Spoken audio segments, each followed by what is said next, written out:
Empezar la clase, vamos empezando. Ok, gracias.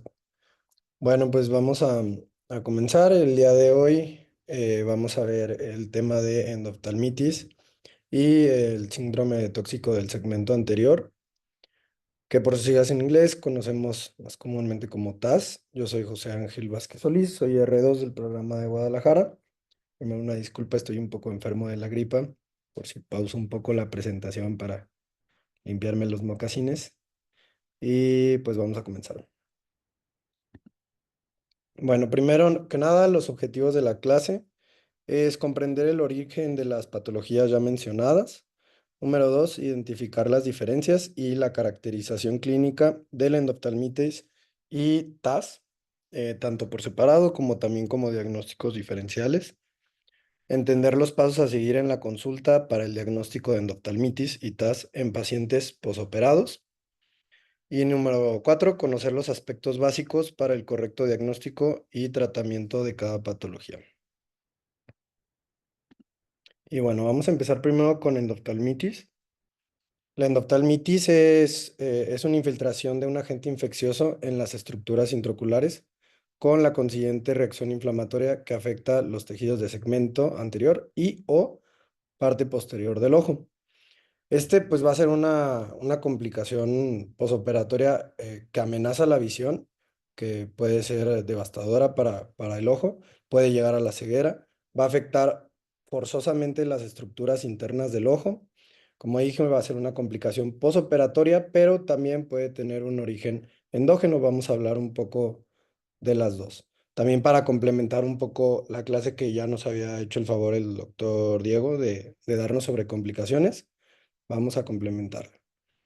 Y primero que nada, pues los factores de riesgo, que el más común o el que ya abordamos un poquito más es la cirugía reciente, no solamente de catarata, obviamente, también traumatismo, inmunodepresión, diabetes, que la diabetes, según varios estudios, es la patología más asociada al desarrollo de la endoftalmitis, además de a su peor pronóstico y también a la endoftalmitis en su forma endógena por organismos como la Klebsiella, por ejemplo.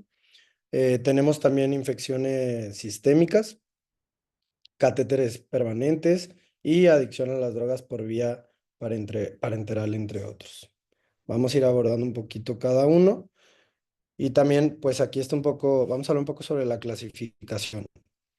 Podemos clasificarla de diferentes maneras por su temporalidad o por su manera de desarrollarse, que va a ser esta la principal, que es la exógena y la endógena. Aquí tenemos un cuadrito bastante interesante en donde vamos a empezar primero con la endoftalmitis exógena, la cual es más frecuente, casi el 90% de los casos. Esta se va a dar por una rotura de las barreras que protegen el ojo, empezando por una matriz avascular y llena de colágeno que conocemos como córnea y la esclera. ¿Sí? Entonces, cuando hay una rotura de cualquiera de estas dos barreras, permitimos que algún microorganismo entre a- al ojo y de esta manera desarrollar la endoftalmitis. Se puede asociar también a fiebre, leucocitosis y otros signos sistémicos. Aquí tenemos la cirugía penetrante, que ya puede ser la extracción de catarata en todas sus formas, la queratoplastia penetrante, cirugía filtrante de glaucoma o intervenciones vitreoretinianas, como la vitrectomía. Inyecciones intravítreas y traumatismo ocular. Vamos a hablar ahorita un poco de cada una.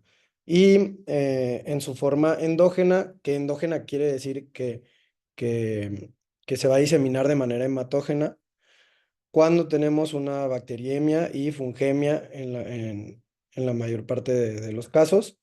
Aquí tenemos algunas opciones: adicción a drogas por vía parenteral, septicemia, endocarditis, absceso hepático y también algunos diagnósticos diferenciales en ambos, ¿no?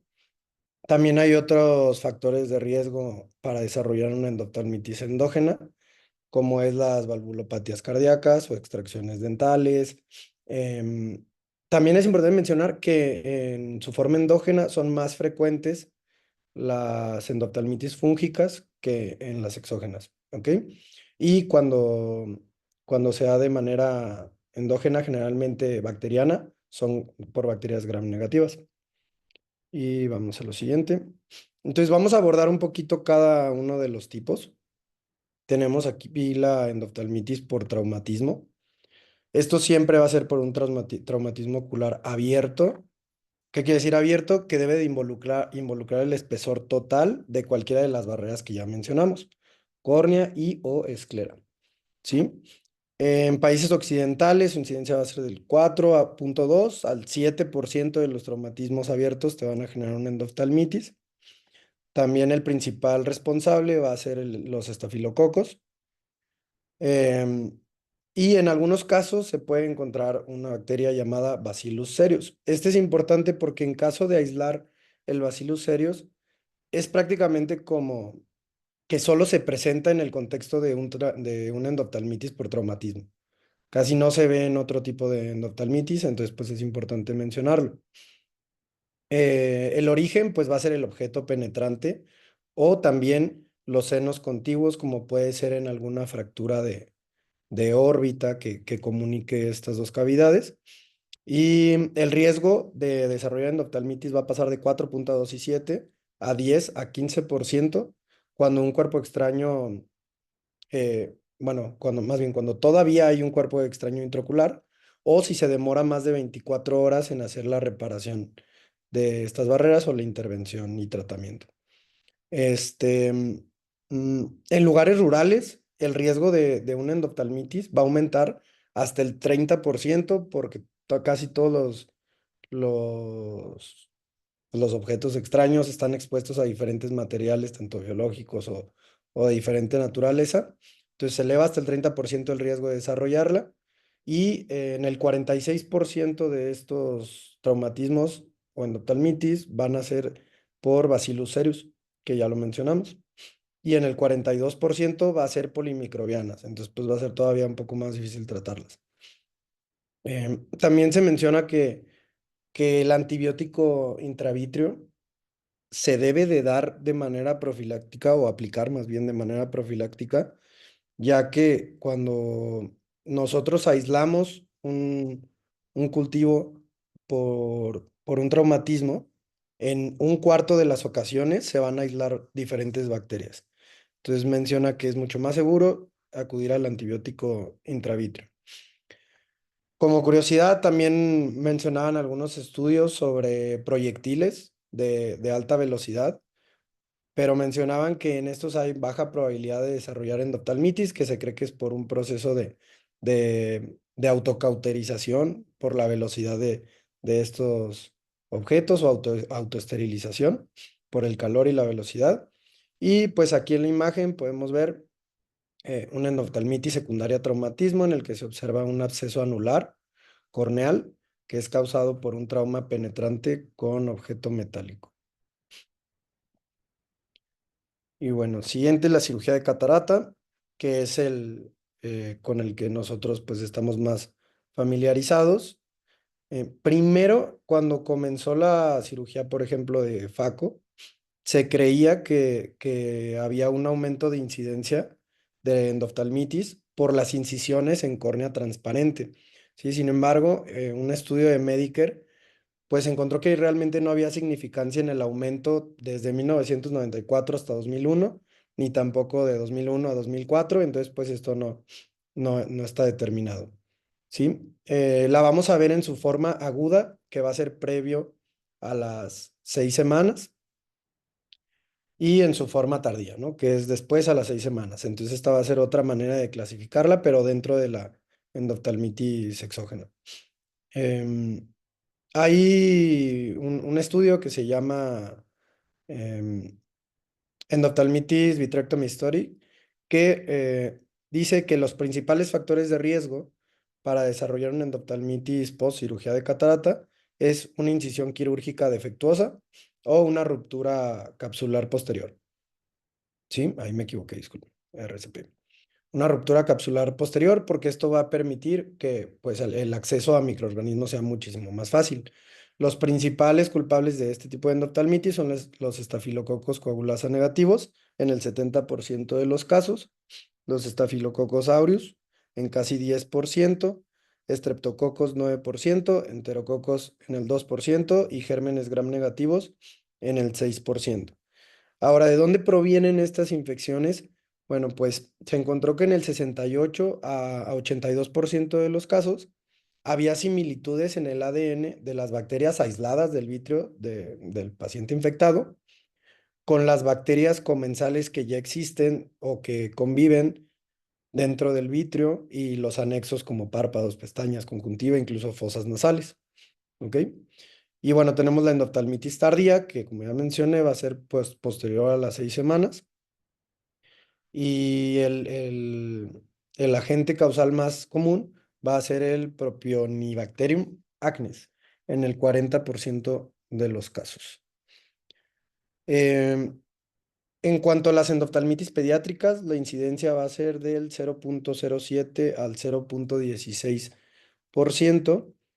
Aquí lo importante es mencionar que en el 82% de los casos aparecen antes del tercer día del posoperatorio. Entonces son endoftalmitis que se presentan de manera muy temprana y aquí también toma significancia por los diagnósticos diferenciales. Generalmente van a ser por bacterias gram positivas y va a ser derivado de una obstrucción del conducto nasolagrimal o una infección respiratoria alta en el 47% de los casos. Siempre aquí en este caso, para la prevención no se ha encontrado mayor significancia que con la povidona yodada al 5%, dejándola de 30 segundos, algunos reportan 1 minuto. Se han intentado hacer estudios, por ejemplo, con cefuroxima, que no tuvo una significancia tan alta, o la vancomicina, que también vamos a mencionar más adelante, sin embargo, pues debido a algunos riesgos que conlleva y la significancia baja, pues tampoco se ha establecido muy bien. Cirugía corneal penetrante. Este maneja un riesgo alto de infección, mayor a las otras cirugías intraoculares, de 0,2 a 0,4%. Se cree que es debido a la incisión tan amplia, básicamente pues de toda la circunferencia de la córnea que se realiza y además el factor de incluir a un tejido donante. Se dice que con el uso de colirio de vancomicina de uso prolongado, pues se puede disminuir el riesgo. Generalmente es por cocos gram positivos, ya sea estreptococos o estafilococos.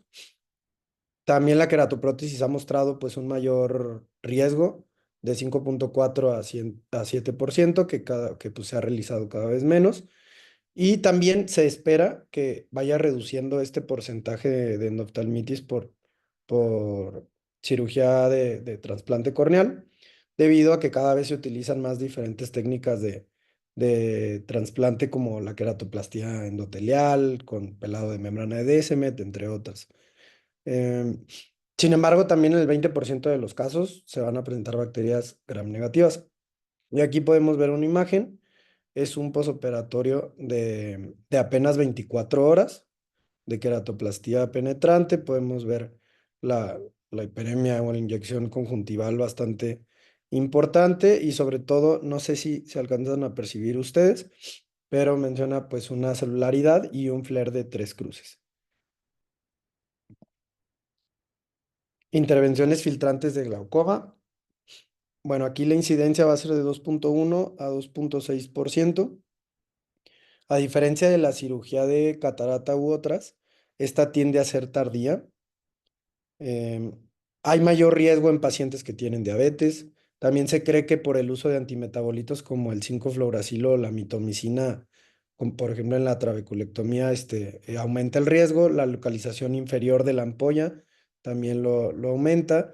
Se cree también que hay un menor riesgo de endoftalmitis cuando los colgajos se hacen en base a Fornix. El principal responsable van a ser los estreptococos en un 25% de los casos, o también hay gram negativos, y el principal va a ser el Haemophilus influenza, que es en un 18% de los casos. Y aquí tenemos una imagen que pues está bastante clara, ¿no? Tenemos la ampolla, cómo se ve llena de material purulento, y la hiperemia conjuntival importantísima, el edema corneal y el hipopio. En cuanto a la vitrectomía, un poquito de menos información en este caso. Primero se creía que había un aumento en los casos de endoftalmitis cuando se comenzaron a hacer vitrectomías con menor calibre en la punción, pero en un estudio se reflejó que no, incluso pues al contrario, ¿no? En el caso de cuando se realizaba con calibres de 20 gauge, eran de 0,02 a 0,4, cuando eran con calibres de 23 gauge, de 0,03%, y con 25, 0,01 a 0,2%. También cuando se incluyen materiales de taponamiento como gas o silicón, disminuye el riesgo de endoftalmitis. Se cree que es por el bueno, por el material, al estar ocupando un espacio en la cavidad vítrea, también detiene un poco la diseminación de, pues de los patógenos. Los principales agentes causales van a ser los estreptococos en más del 50% de los casos. Y también se cree que pues, lo del calibre de la incisión tiene que ver con mayor desplazamiento de la conjuntiva e invasión.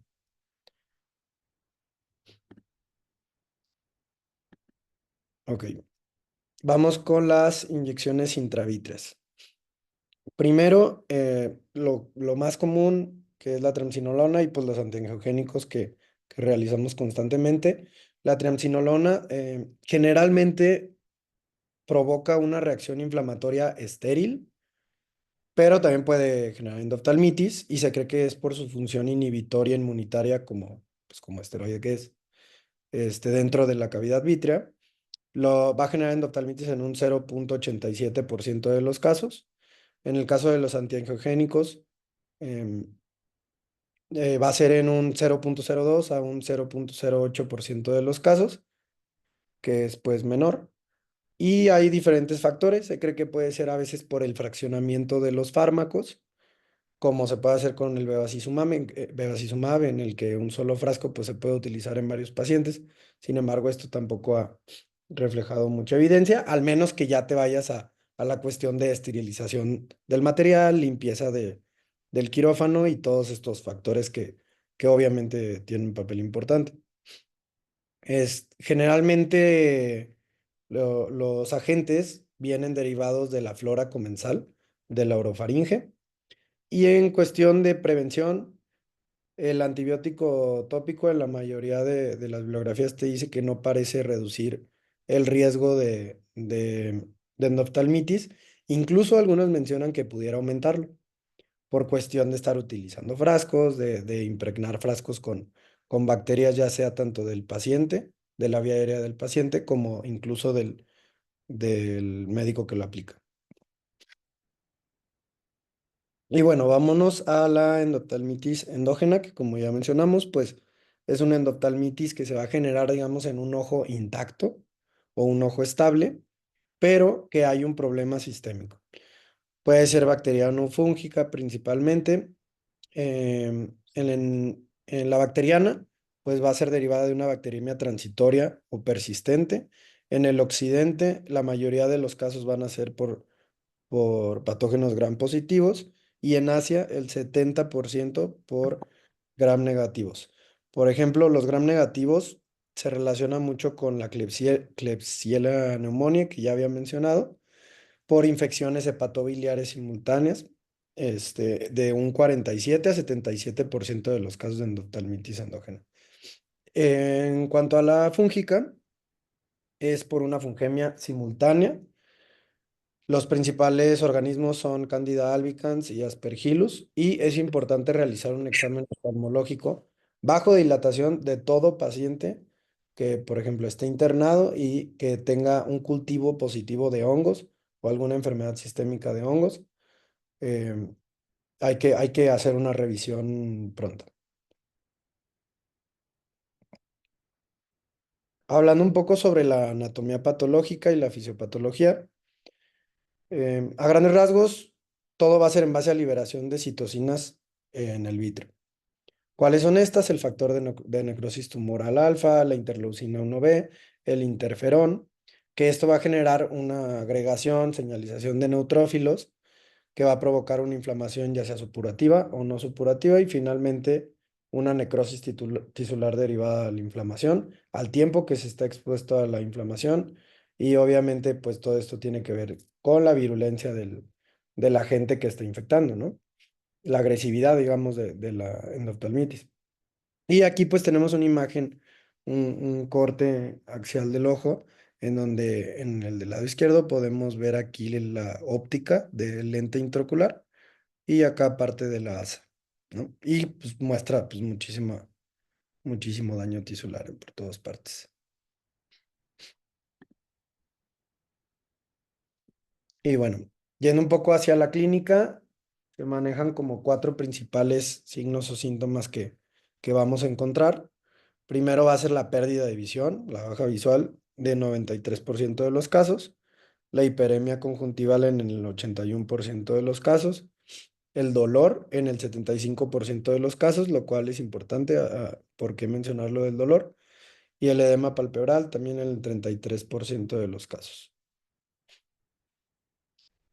Entonces, cuando nosotros tenemos, hablando por ejemplo de un paciente posoperado, es importante tener en cuenta eh, antecedentes, por qué pacientes inmunosuprimidos, si no nos cuadra muy bien la cronología de la enfermedad o algo, podemos erróneamente empezar a caer en diagnósticos como uveitis.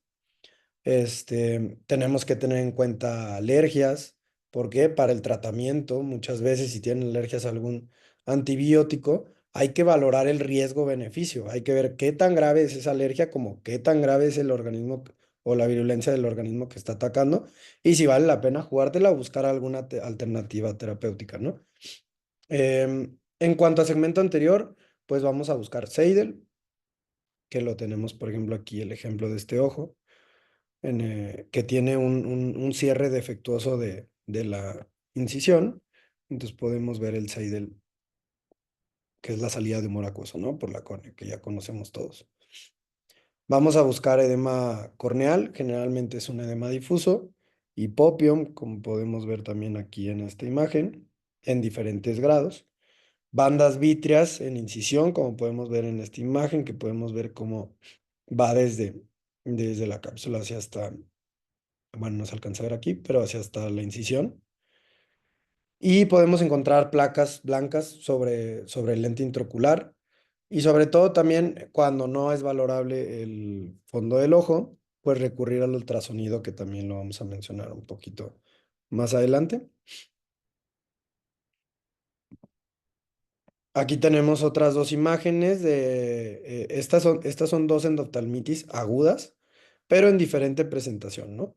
Aquí podemos ver un edema difuso y podemos ver un hipopión súper importante y acá, ¿no? Acá vemos un poco más clara la córnea y un hipopión súper sutil, ¿no? Ahora, esto también tiene que ver, en este caso las dos son agudas, pero también cuando la endoftalmitis se presenta en su forma tardía, los signos suelen ser mucho más sutiles, favoreciendo que también caigamos en diagnósticos erróneos, este, como por ejemplo, pues un hipopión que apenas podemos distinguir. Pueden empeorar incluso los síntomas cuando nosotros ya hasta decidimos realizarle la capsulotomía y ahí empeoran los síntomas como vitritis, una placa blanca sobre la cápsula del, del lente intraocular, como podemos ver aquí.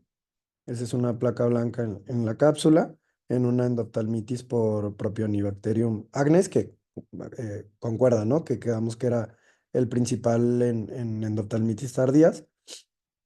Bandas arrosariadas de fibrina, hipopión, precipitados queráticos o incluso edema macular quístico. En cuanto al ultrasonido, bueno, aquí le quise variar un poquito, ya vimos un poco, o tal vez aquí todos ya hemos visto una endoftalmitis en un ultrasonido, las famosas condensaciones vítreas que buscamos, em, las membranas traccionales, los desprendimientos de retina, como en sus formas más típicas, ¿no? Aquí les quise mostrar más bien una endoftalmitis que se da por cándida. Esta siempre se va a caracterizar, bueno, no siempre, creo, pero se caracteriza por una forma en champiñón que va a tener además otros diagnósticos diferenciales, que es fúngica, ¿no? Cándida, por Aspergillus en este caso, y finalmente una por Klebsiella, en el cual a diferencia de las otras, se va a mostrar más de manera subretiniana. También pues es importante tomar en cuenta que cuando estamos hablando de una endoftalmitis endógena, por ejemplo, tenemos que buscarle. O sea, tenemos que realizar hemocultivos, tenemos que realizar radiografía de tórax, ecografía hepática, ecocardiografía, em, para buscar diferentes patologías en el corazón, ¿no? Como vegetaciones valvulares o agujero val permeable, o sea, varias. Perdón por los moquillos. Pruebas microbiológicas que nos van a ayudar en el diagnóstico. Siempre, siempre, cualquier paciente que se sospecha, se tiene que realizar tinción de Gram y cultivo. Rara vez, eso sí, rara vez influye en la elección de los antibióticos. Aproximadamente en el 5% de las veces se modifica el tratamiento de acuerdo a los resultados. No hay diferencia en la eficacia de los resultados cuando se realiza la obtención de la muestra por aspirado que por vitrectomía, si no es que es por otras cosas que se va a decidir realizar una u otra.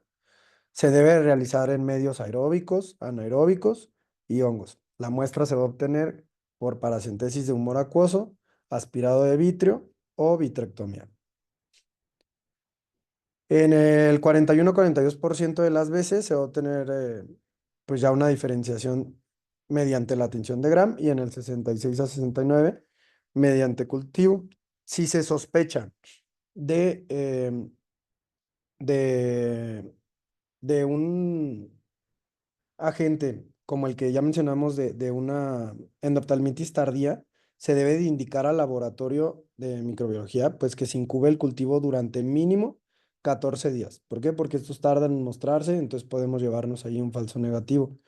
Sí, también hay otras alternativas como el microanálisis de ADN y PCR en hongos, este, que son mejores por el tiempo, tienen a veces resultados hasta en 24 horas y requieren poca cantidad de vitrio para realizarse la prueba, pero pues también ahí caemos en un problema de accesibilidad, ¿no? Un segundito.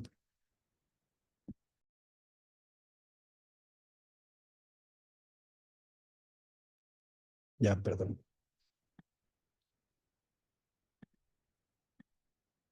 Mm, esto.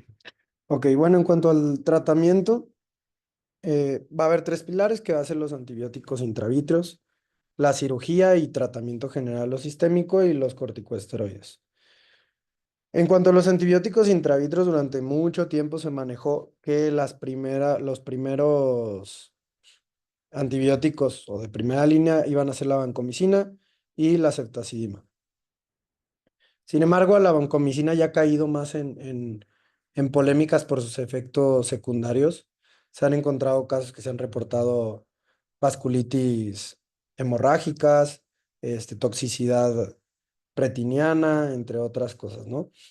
Sin embargo, la vancomicina tiene una eficacia contra el 99% de los gram positivos, la ceftazidima ante el 100% de los gram negativos en endoftalmitis derivadas de cirugía de catarata.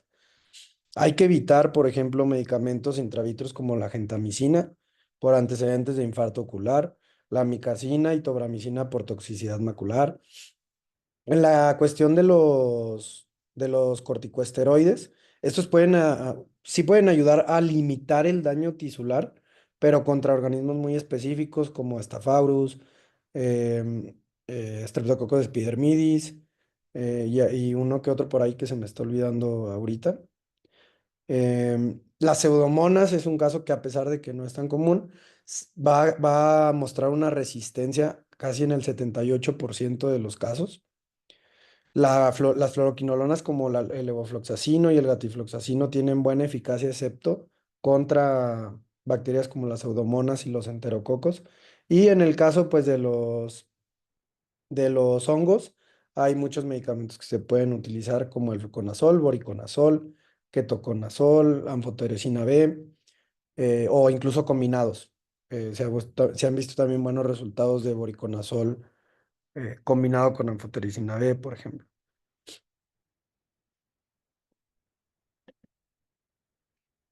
En cuanto a la cirugía, El objetivo de realizar una cirugía en un paciente con sospecha o con endoftalmitis son dos. Obtener material para realizar el estudio de cultivo, tinciones, etcétera.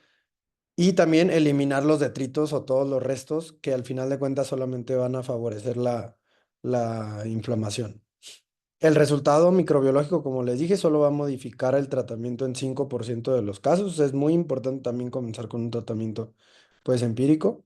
En pacientes diabéticos con mejor visión, sí va a ser más beneficiosa la cirugía. Y aquí yo vi algo interesante que mencionaba que en pacientes que tienen o que tú encuentras, haces el diagnóstico con una agudeza visual de percepción de luz, la vitrectomía más antibióticos intravítreos sí muestra un beneficio y un mejor pronóstico. En los casos que la agudeza es de movimiento de manos o mejor, no parece haber diferencia de incluir pues una vitrectomía temprana o a los antibióticos intravítreos. Entonces basarías el tratamiento en las inyecciones. Em, en los casos de una endoftalmitis por hongos, sí se recomienda una vitrectomía temprana. Sobre todo, hay diferencia cuando se realiza en la primera semana. Posterior a la primera semana no se encuentra mucha diferencia. La extracción del lío controversial, mencionan que solamente en casos de endoftalmitis crónica es cuando muestra una, bueno, una indicación. Y, por ejemplo, en el pronóstico hay que mencionar aquí algunas de las que ya hablamos. Por ejemplo, en las endoftalmitis pediátricas son de muy mal pronóstico, son de inicio muy abrupto, tienen que ver con organismos de mucha virulencia y generalmente los niños no quedan en una mejor visión de 20/400. Cuando es por pseudomonas, lo mismo, un límite básicamente casi de 20/400, generalizando eh,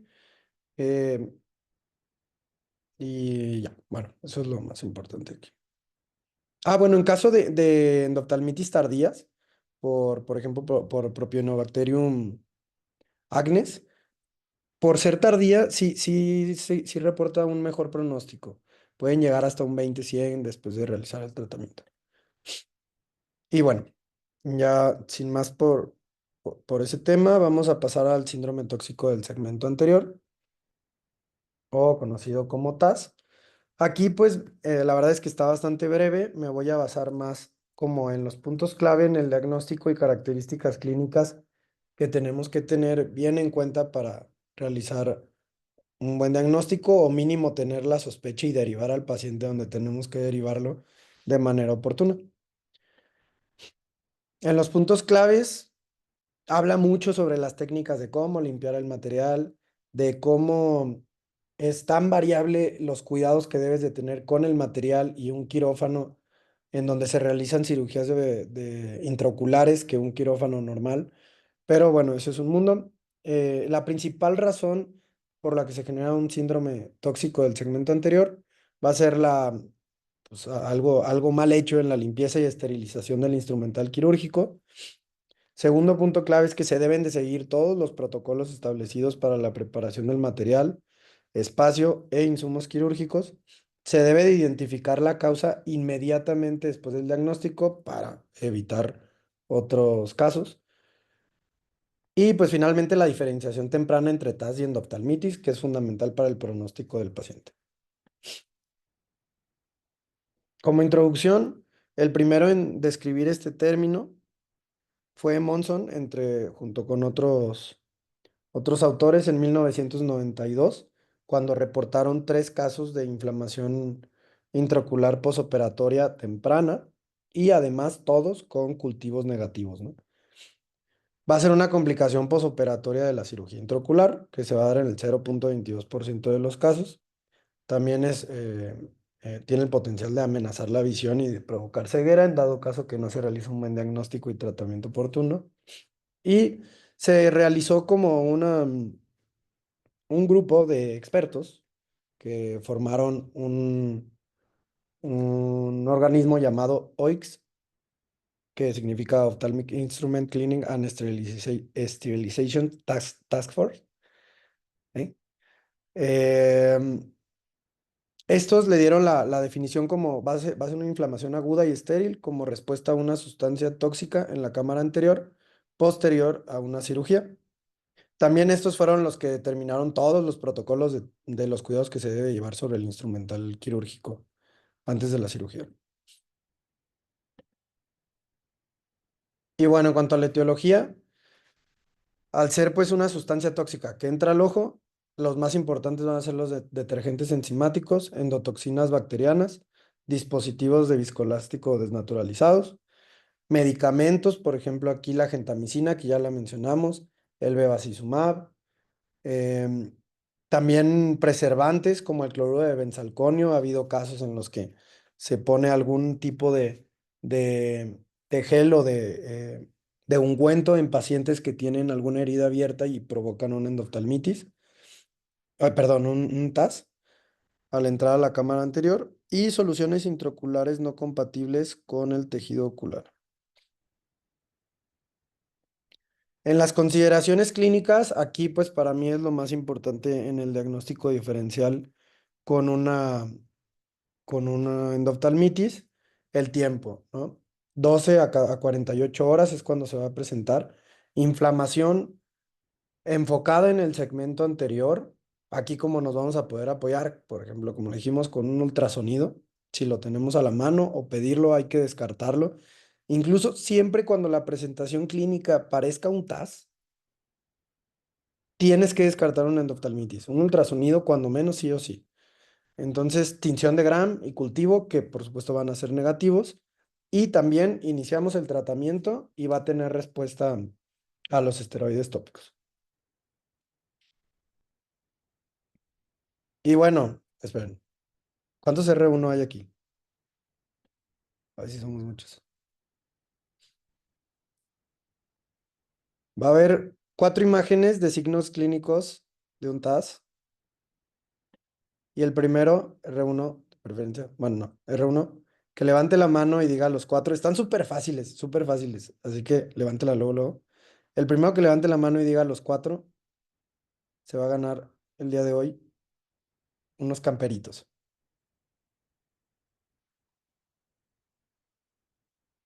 ¿Dónde veo si alguien levanta la mano?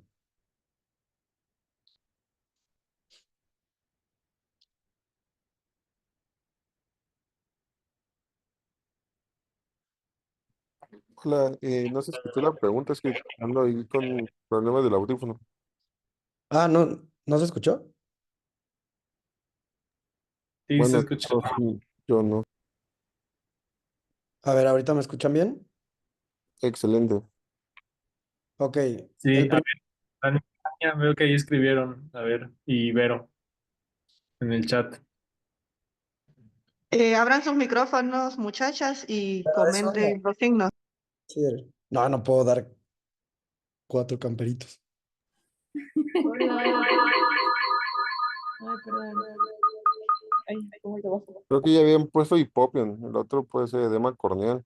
Ajá, A ver, además, limbo, lipopión, baja visual, dolor, hiperemia conjuntiva. ¿a quién se lo... Entonces, necesito que diga uno.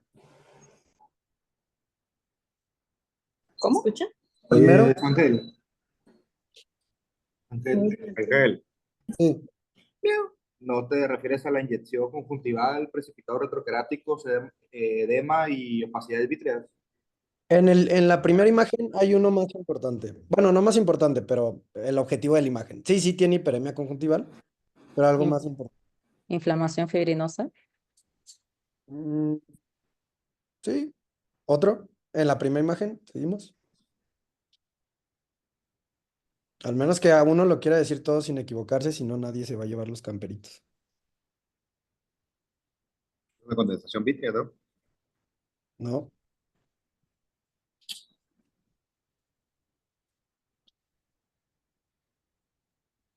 Destello acuoso. no. O sea, sí, sí puede haber todo eso, pero algo específico en esta imagen. Muy evidente. Es que no sé cómo se le llama a eso. Te abierta el micrófono.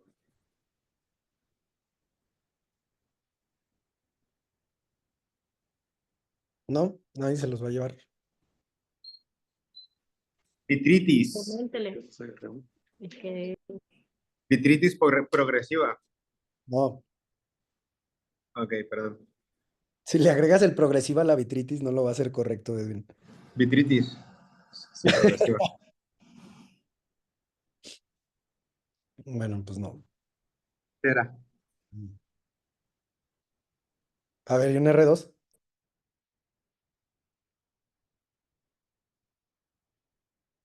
A ver. No, es un RCP, ¿no? Yo, No, es ojo, signo que se puede ver ahí, o bueno, una característica del ojo que ven ahí que se puede ver a un TAS. hemosis conjuntival, Hay, pero uno más evidente la todavía. del reflejo pupilar igual, ¿no?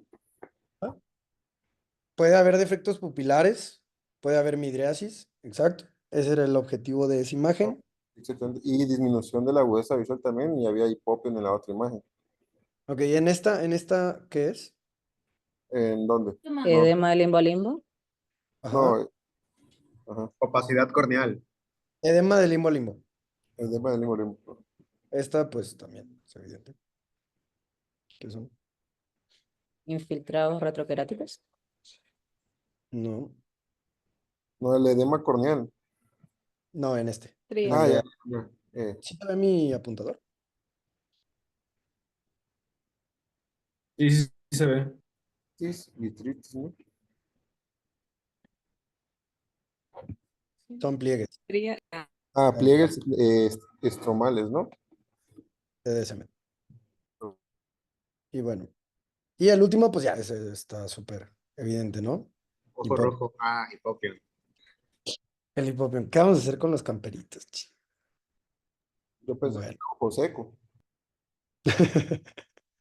Uno para todos. Ok, bueno. Luego discutimos lo de los camperitos. Seguimos con la presentación clínica. Entonces aquí, ¿cómo va a llegar el paciente? Supongamos que es el día siguiente de la cirugía. Va a referir disminución de la agudeza visual, ojo rojo, ausencia de dolor, entre comillas. ¿Por qué? Porque esta puede ser una diferencia importante con endoftalmitis. No es que en el TAS no llegue a haber dolor, sino que es más bien muy clásico de la endoftalmitis. En la endoftalmitis va a haber dolor en el 75% de los casos. ¿Ok? El edema corneal de limbo a limbo, el flare y Tyndall. A ver, vamos aquí a recuperarlo. El R1 que me diga la diferencia entre flare y Tyndall se lleva a los camperitos.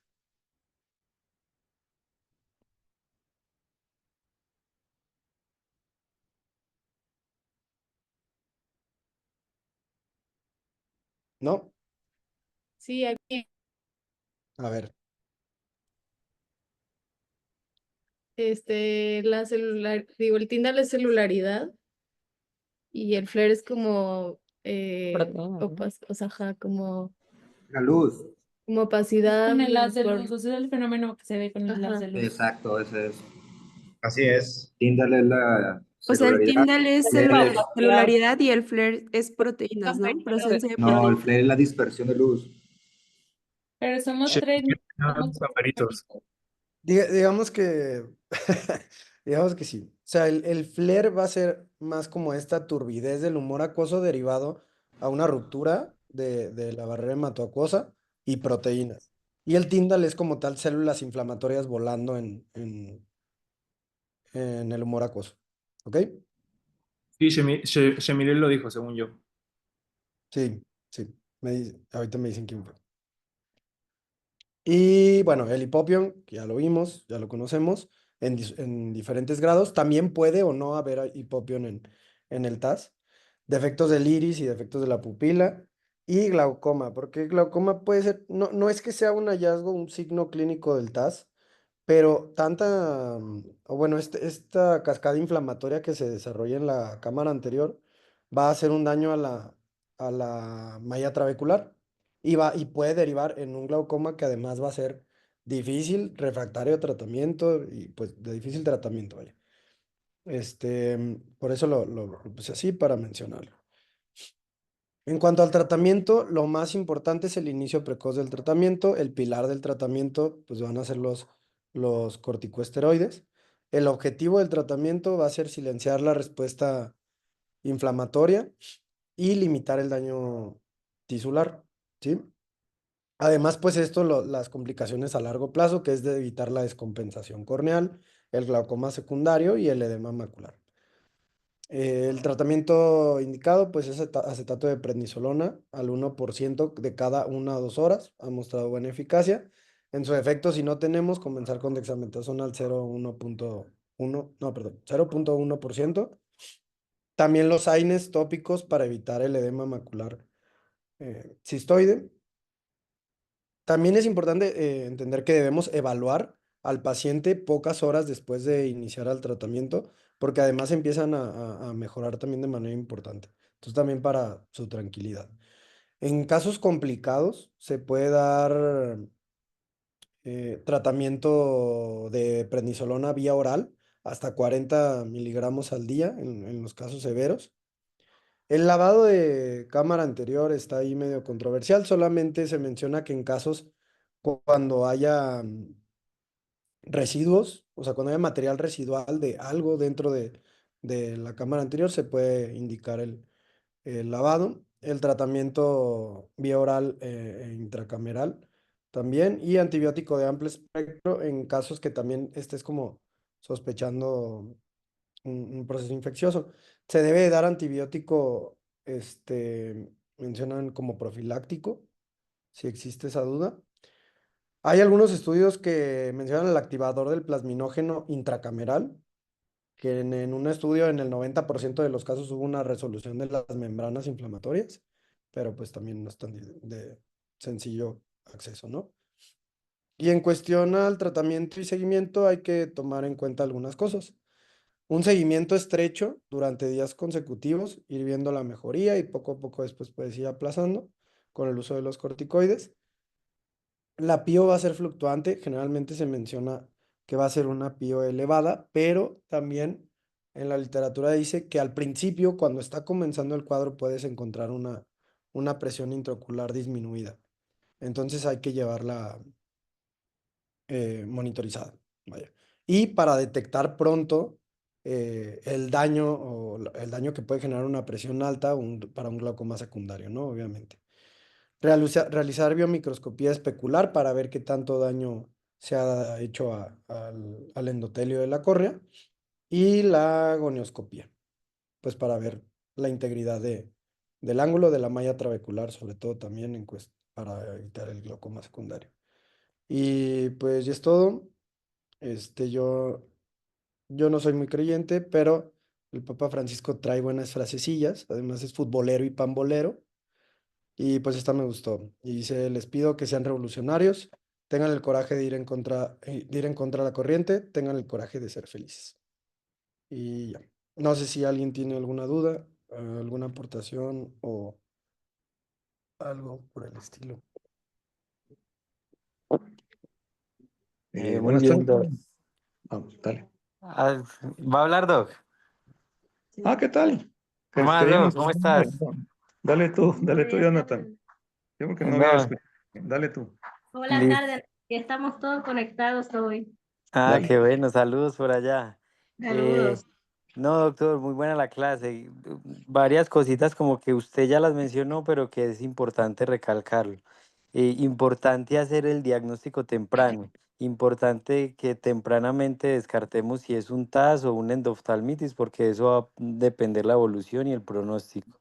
Entonces, ante la duda, pues en la teoría es muy fácil de pronto distinguirlo, de pronto en la práctica uno tiene más dudas y no es tan fácil diferenciar un TAS de una endoftalmitis. Siempre ante la duda hagamos ultrasonido. El ultrasonido nos va a dar como más tranquilidad y nos va a aclarar como más dudas.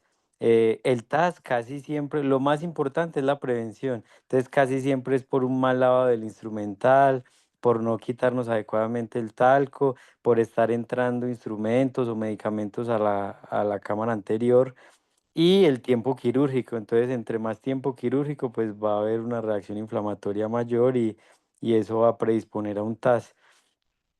Siempre importante los hallazgos ecográficos que ya mencionaste, siempre ir a buscar el engrosamiento de la coroides, la vitreitis, las condensaciones vítreas, eso es importante buscarlos en el ultrasonido.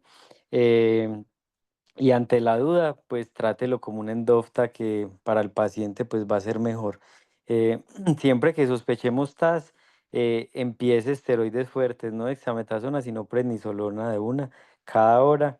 eh, y véalo lo más pronto posible. De pronto, si lo vio en la mañana, incluso algunos doctores en la tarde, venga en la tarde y lo reviso. Y la ventaja del TAS es que responde muy rápido. Entonces, si usted le inicia tratamiento, lo ve en la tarde y ya lo ve como más desinflamado, como mucho mejor, entonces usted ya pues ese día va a poder dormir un poquito más tranquilo.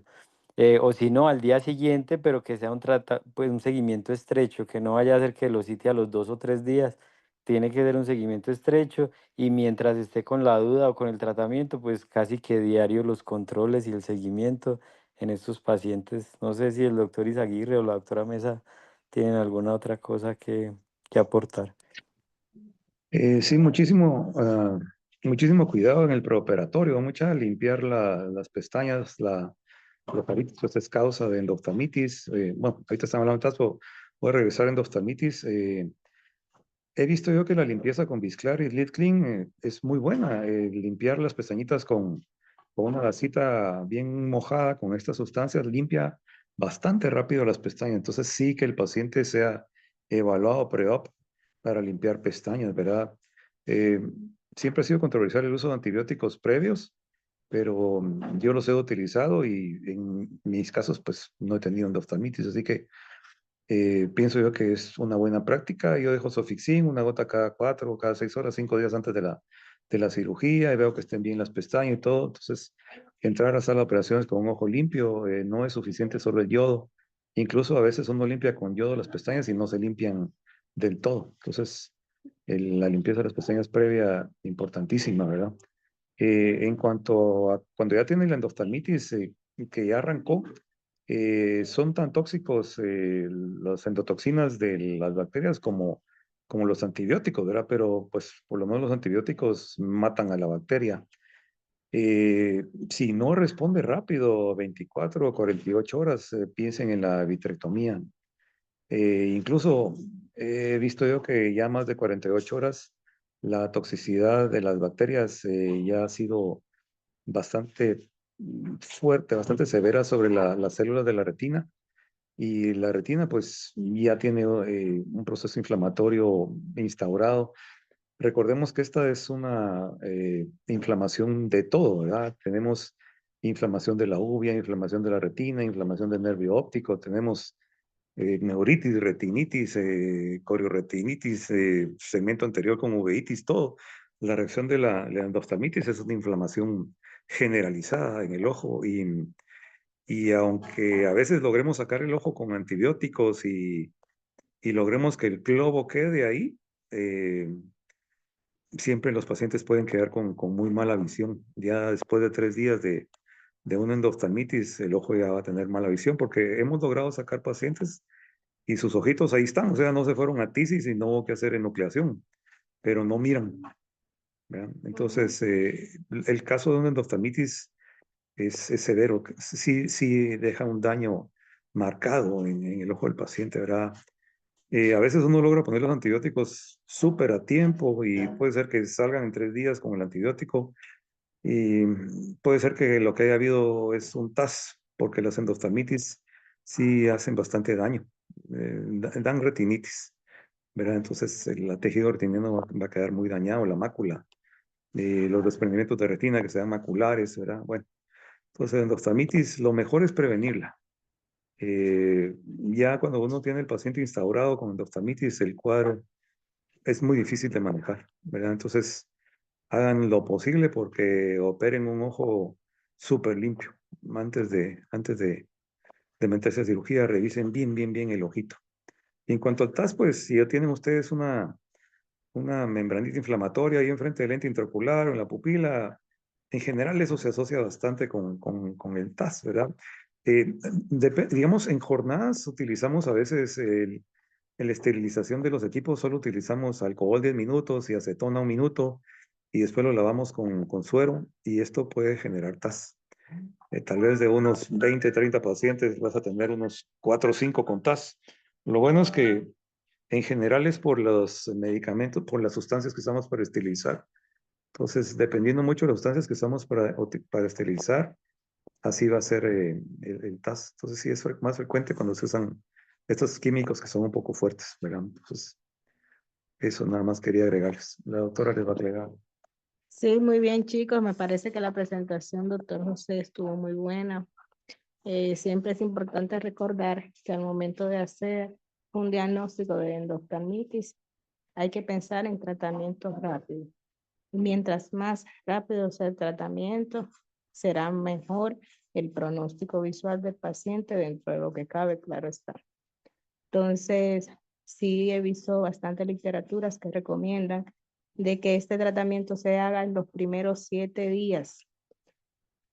Después que aparece el cuadro, no se deben demorar porque mientras más tiempo se demore, todo este proceso bacteriano y toda esta inflamación va a conllevar a que haya una pérdida severa de la agudeza visual y que incluso el paciente pueda perder su globo ocular. Entonces hay que ser rápidos con esto. ¿Qué pasa? Puede ser que en algunos momentos se tenga algunas limitantes dependiendo en la zona en que ustedes se encuentren laborando. Y de acuerdo a eso, pues han de tomar conducta. Por ejemplo, hay literaturas que hablan de que hay que hacer vitrectomía rápida porque realmente ya se ha llegado en muchos consensos y en muchas investigaciones que se han hecho y muchos congresos y muchas cosas y publicaciones de que realmente estos pacientes hay que vitrectomizar. Finalmente es uno de los puntos más efectivos. Hacer vitrectomía temprana, antes de los 7 días de que sigue evolucionando esta condición. Ahora también hay algunos autores que mencionan el uso de los medicamentos intravítreos que se han de aplicar a los pacientes, diferentes medicamentos, ya como había mencionado anteriormente el doctor, vancomicina, ceftazidima, el uso de la gentamicina. ¿Qué pasa? Que al momento de usar estos medicamentos podemos utilizar la dosis intravítrea de los mismos a una dosis de 0.1 que va a colaborar a que haya una disminución de lo que es la proliferación bacteriana, pero también se pueden utilizar los medicamentos que son corticosteroides intravítreos como la triamcinolona, la desametasona. Cuando ustedes estén en un espacio en el que usted no pueda realizar una vitrectomía rápido por X o Y razón, qué sé yo, no tiene la disponibilidad de los equipos, el paciente tiene que referirlo a otro lugar donde sí lo tenga, no, el paciente no tiene la accesibilidad al servicio rápido, pues entonces no duden en poner los medicamentos intravítreos de antibióticos y de corticosteroides. Ahora, si usted tiene posibilidad de hacer un proceso de vitrectomía lo antes posible, pues mucho mejor. Es lo que mejor pronóstico le va a dar de acuerdo a lo que le había mencionado anteriormente. El paciente hay que cubrirlo por todas las vías, tanto vía sistémica, con los medicamentos corticosteroides, con medicamentos antibióticos que pueden ser por vía endovenosa o por vía oral. Hay muchas literaturas que tienen controversia con este tipo de manejo, de conducta, porque hablan de que quizás no son tan efectivos, que más efectivo es lo que se hace directamente al ojo, principalmente en el tema de la vitrectomía, en el tema de la aplicación de los medicamentos intravítreos, en el momento que se realiza la vitrectomía o antes de, pero sí hay un porcentaje importante de influencia de la aplicación de medicamentos sistémicos. Así que utilícenlo. Los medicamentos tópicos en gotas que deben utilizar los antibióticos tópicos, los midriáticos cicloplégicos, pueden utilizar colirios fortificados de medicamentos antibióticos, como es la vancomicina malaceftazidima en gotas tópicas, aplicarla, hacer sus diluciones y darle al paciente estos medicamentos en colirio para que se los aplique también. Y está también el uso de los medicamentos corticosteroides, el acetato de prednisolona, que han de utilizarlo al 1%, un medicamento hipotensor y sumamente importante. Vamos a prevenir un daño a nivel del nervio óptico por aumento de la presión intraocular, que es muy frecuente que nos suceda en este tipo de casos. Entonces, me parece que es un tema muy bonito, muy importante, que siempre nos mantengamos revisándolo y viendo las actualizaciones del mismo, porque recuerden que esta es una de las complicaciones que son más temidas y de las más graves que le puede pasar a lo que es el paciente, y nadie se quiere ver en la situación, pero cuando llega hay que ser conciso y preciso con el tratamiento y actuar rápido para poder darle un mejor pronóstico visual a nuestro paciente y también conservar ese globo ocular. ¿Alguien tiene algún otro aporte, alguna pregunta? Hola doctora, muchas gracias Ángel por tu clase. Estuvo bastante completa, muchas gracias. Y a los doctores, muchas gracias por sus aportaciones. Yo solo quería comentar sobre una experiencia que tuvimos en Guadalajara y el manejo que se dio en esa situación. No sé si hasta aquí llegó la noticia de como unos lotes que habían de viscoelásticos que habían salido contaminados. En una de las jornadas en la que tuvimos pues una respuesta inflamatoria importante en casi el 80% de los pacientes que se habían operado el día anterior, en la evaluación postquirúrgica notamos que habían muchas variantes en la presentación clínica, lo cual pues me gustaría recalcar porque realmente la presentación clínica de la endoftalmitis, aunque hayan porcentajes de que en tal porcentaje se va a presentar con dolor y en tal porcentaje va a haber este signo y en tal porcentaje este otro, pues existe también cierto porcentaje en el que no se manifiesta de la misma forma o como la mayoría. Y fue lo que sucedió en estos pacientes. Y eran respuestas inflamatorias severas que compatibles con TAS, algunas y otras compatibles con endoftalmitis. Unas con abundante o bastante dolor y otras con muy poco dolor, pero una pérdida visual importante. Unas con vitreitis, otras sin vitreitis, unas con hipopión, otras sin hipopión, pero al final de cuentas todos tenían un proceso inflamatorio muy, muy marcado. Esto hizo que de repente los fellows que estaban con nosotros en esa jornada pues tuvieran muchas dudas en cuanto al abordaje que estos pacientes necesitaban, o más bien el abordaje que era más adecuado o pronto, oportuno realizar a estos pacientes, y se tomó la decisión de colocar triamcinolona transeptal. Como a las 8 de la mañana colocamos triamcinolonas transeptales a todos los pacientes y lo citamos como a las 6 de la tarde. A las 6 de la tarde, un grupo había resuelto la inflamación de manera significativa, no resuelto de manera completa, pues, pero sí había mejorado muchísimo de manera significativa, y el otro persistente importantes. Este otro grupo se siguió tratando con antiinflamatorios, y el grupo que no respondió de manera satisfactoria fue sometido a, a varios procedimientos, entre ellos colocación de intravítreas, vitrectomías tempranas, lavado de cámara anterior y demás. Yo, la verdad, al ver de primera mano la situación, la verdad, pues yo nunca había leído de que esto fuera a funcionar, el realizar de colocar la triamcinolona, y en cierto momento podría incluso parecer que fuera algo contraproducente, en el sentido de que la endoftalmitis también nos puede generar una elevación de la presión intraocular, y al colocar esteroide que se está liberando de manera prolongada, esto podía ser de difícil control, iba a ser de difícil control la hipertensión intraocular después, lo cual sí fue así. De hecho, desde que se les colocó la transeptal, se les empezó a indicar también el Gritantec. Entonces, pues fue uno de los manejos que se dio en esa situación. Muchos de los pacientes resolvieron sin necesidad de una intervención quirúrgica. Muchos otros tuvieron que ser intervenidos quirúrgicamente, pero ante la situación, la verdad es que se pudo resolver de esa manera. No sé si ustedes como fellows han tenido alguna situación similar y han tomado esta decisión o una decisión similar a esta. Sí, doctora, con respecto a su comentario, muy bueno, por ciento, sí fue una situación real. No tan solo se vivió allá en México, se vivió en otros países de estos insumos que se recibieron del mismo lote, del mismo proveedor y del mismo país de origen, donde se presentaron estos pacientes. Nada más no le pasó a ustedes. Y sí hubo que tomar conducta porque la presentación fue bien agresiva en los pacientes, el cuadro clínico y de diferentes maneras fue como se presentaron.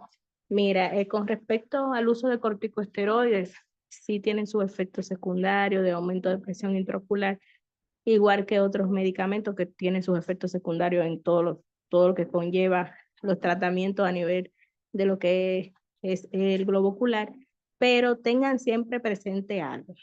Frente a este tipo de cuadro clínico o cualquier otro cuadro clínico que sea inflamatorio del globo ocular, no tengan miedo en aplicar corticosteroides.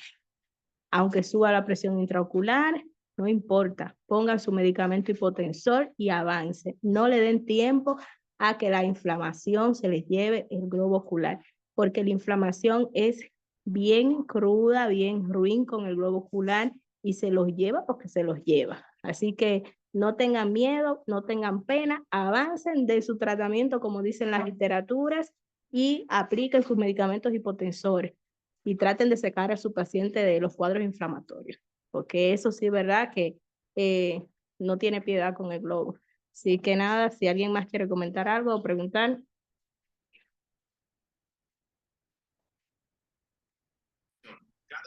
Hola, sí, yo quisiera comentar una cosa súper rápida que me parece muy interesante y que también es algo que es de parte de prevención. Leí hace tiempo de un estudio que se hizo en el Colegio de Oftalmólogos de Australia y de Nueva Zelanda, en el cual se dieron cuenta que tenían algunos casos en los que su cultivo de endoftalmitis les salía positivo para especies de estreptococo. Y pues vieron que, revisando la literatura, que el estreptococo es parte de la microbiota normal de la mucosa oral.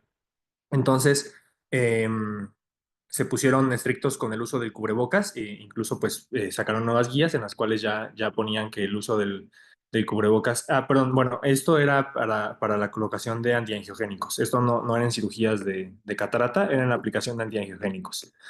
Entonces, hicieron obligatorio el uso del cubrebocas y pues hicieron la estadística y vieron que redujeron los casos y fue estadísticamente significativo, ¿no? El encuentro de la reducción de casos por estreptococo con el uso de cubrebocas, ¿no? Que también es una acción que luego pues se ve, ¿no? En el quirófano vemos como de repente hay personas que traen el cubrebocas de adorno nada más ahí en la barbilla o con toda la nariz de fuera y pues es algo que es muy sencillo y con eso podemos también prevenir de gran forma una complicación de estas para nuestros pacientes. Gus, justo es súper importante lo que estás diciendo, porque aparte, no solo lo del cubrebocas, había unos que incluso mencionaban que recomendaban posponer la inyección si estaban cursando con una infección de vías respiratorias altas o si eran muy sintomáticos, de esperar unos días a que eso se redujera. Había unos que recomendaban eso también. Bien. Igual También si se el paciente- recomendaba, perdón, doctor. No, adelante, adelante. No, que también se recomendaba, pues en caso del paciente, utilizar el cubrebocas, pero ponerle la cinta del micropor, porque sí hubieron algunos casos de endoftalmitis, cuando no se colocaban por el flujo de la vía respiratoria, que generaba cierta contaminación hacia el ojo.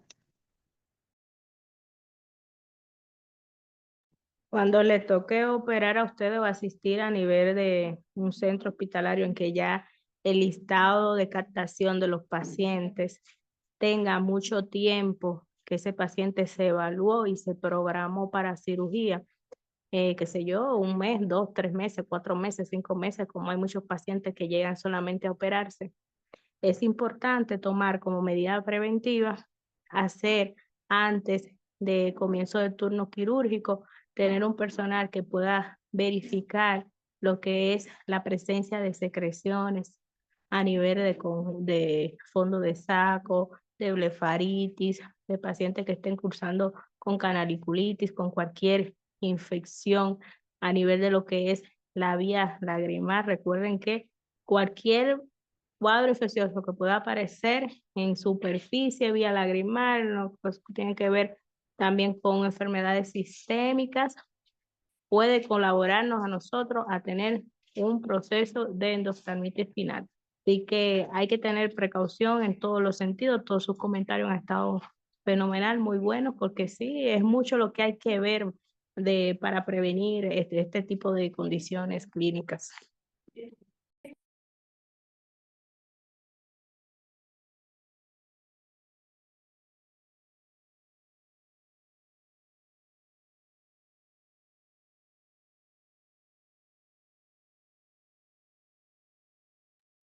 No sé si alguien más tiene algún otro comentario. Y si no, pues gracias a todos por sus aportaciones y su atención. Gracias, Ángel. Buena clase. Gracias, Ángel.